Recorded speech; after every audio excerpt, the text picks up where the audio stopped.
Chad Rojas from Los Angeles. I am CDC. My name's Tatum Alamar. I'm the executive chef of Anima by Edu. Oh, it's my turn? Okay. How's it, everybody? My name is Thomas Tapat. I am the chef partner at Antidote LB. Hi, I'm JJ Ocampo. I'm the chef at Blue Ribbon Cosmo. I'm Dwayne Jose, executive chef at Dragon Ridge Country Club. My name is Chef Rang Tan from Rang's Casino Modern. Hey, what's up? I'm Roman Al Sarmiento. I'm the executive chef at Bella Lounge and Backyard. Like most Filipinos, I started, in either medical or something to do with computers. And then I think the kitchen kind of opened up to me when I realized, I'm not so bad at this. And it kind of just took off from there. Food's always been like the big part of our culture where it brings everybody together. And it's not necessarily we're hard. I don't know any chefs in my family, actually. At least on my side of things. But we're big on food. And I think I got into cooking for eating and not for cooking. So, yeah. I grew up in the Philippines in a compound with all my relatives and my maternal grandmother. That is all she wanted to do in her life, is cook.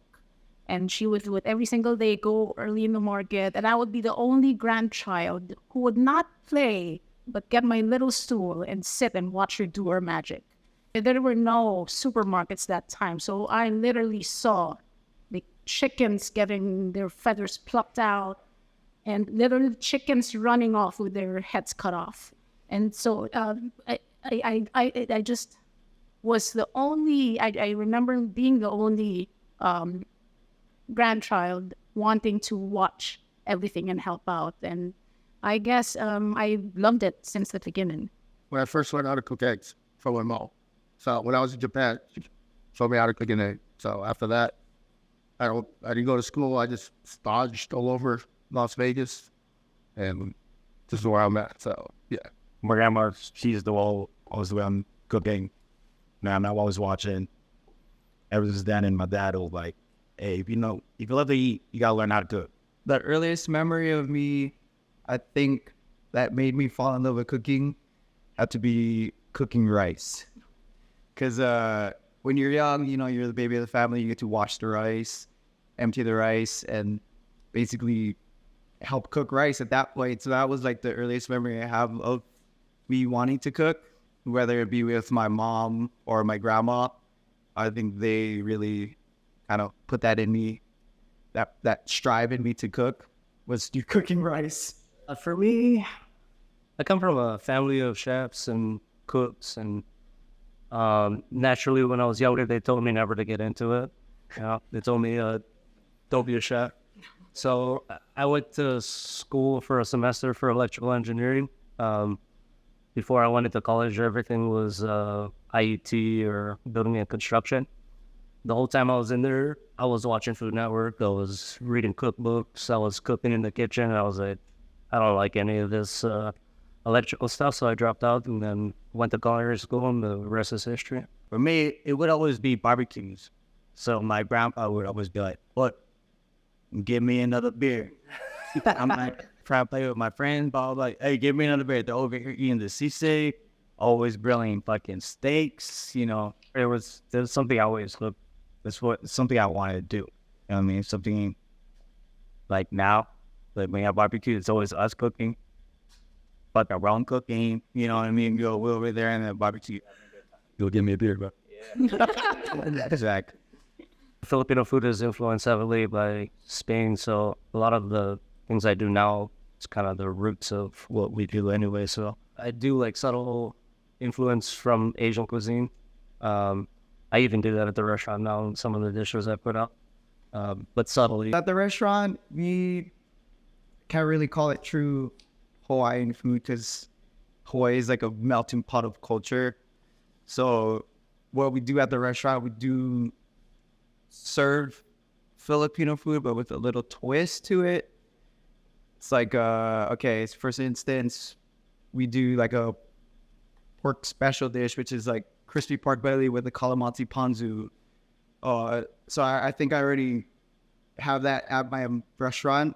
It's just I just gotta find ways to even elevate it even more at that point.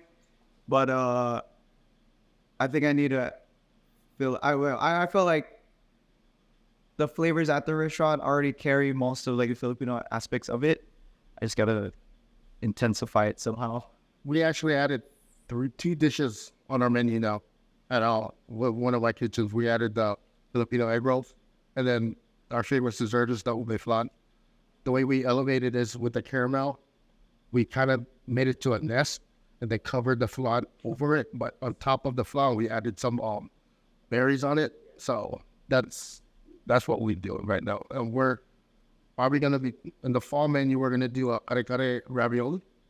So which we're working on the recipes and everything like that. So I mean, teaching my members our Filipino food, it's actually really good. We do Spanish and Italian as well. So we have risottos, we have pastas. But our menu has a lot of Filipino flavors in it. Like I have a bistec, but instead of the thinly sliced beef simmered in the sauce, I have a USDA prime steak with a bistec glaze on top. We have dulong, we have salpicao, we have arigi pasta, we have binagoong pork belly and coconut risotto. So good. Oh, it's so nice. Thank you. So it's been very So we have a lot. It's it's Filipino, but it's just different. Chef Chaz and I started at Yellowtail almost 13 years ago, man. Through that place, we got to learn a lot of, different techniques that sort of elevated our style in Japanese cuisine, and a lot of chefs there are from like French backgrounds and different backgrounds, and that's where like our Japanese fusion with Korean, with Italian, with French kind of came in. And this is the reason why Yellowtail at the time was like up top, and we were lucky enough to be there and got a chance to really learn from. I mean, the era back then was different. Like, let's remember that, like, we were hungry back then. I think in this day and age, there's a lot of cooks now that are just there to work, and it's a different era. Back then, we tolerated the abuse so that we can learn. After I left the hotel, I started doing like private dinners, like luxury dinners, coruscant menus, stuff like that. And then eventually I got caught up with Pepper Club, and I had like full control of it. So I was able to introduce Filipino flavors in some dishes. Because for me, it was most Filipino places, I feel like they only cater to Filipinos. Yeah. And it's never...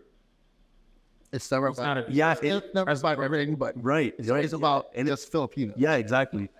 So the approach at Pepper Club was like, okay, so let's turn this around a little bit. Let's make dishes that modernize it a little bit and throw the flavors in there. So we had like sinigang fries. Sinigang fries. Yeah, we had like sinigang fries. Yeah.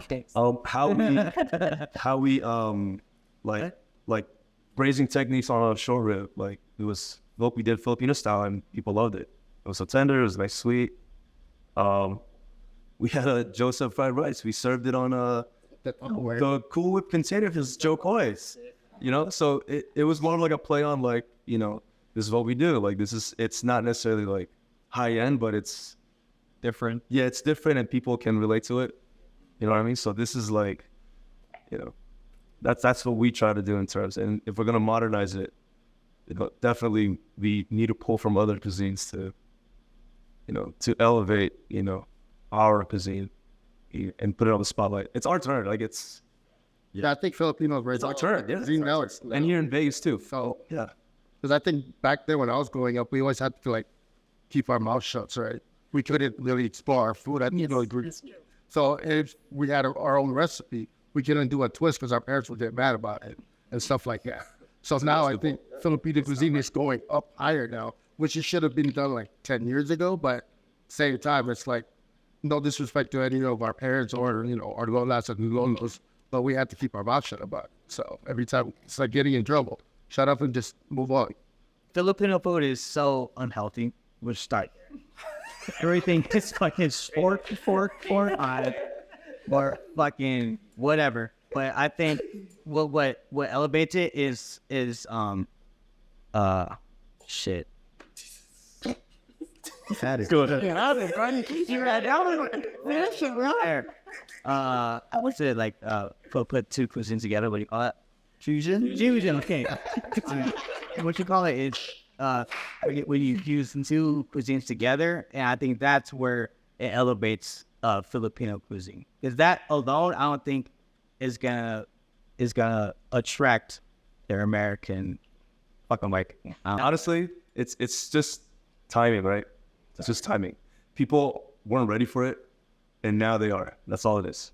And there's really, I don't think there was a wrong or right answer on why it didn't, they didn't put it on the spotlight back then, but now, now's like the time.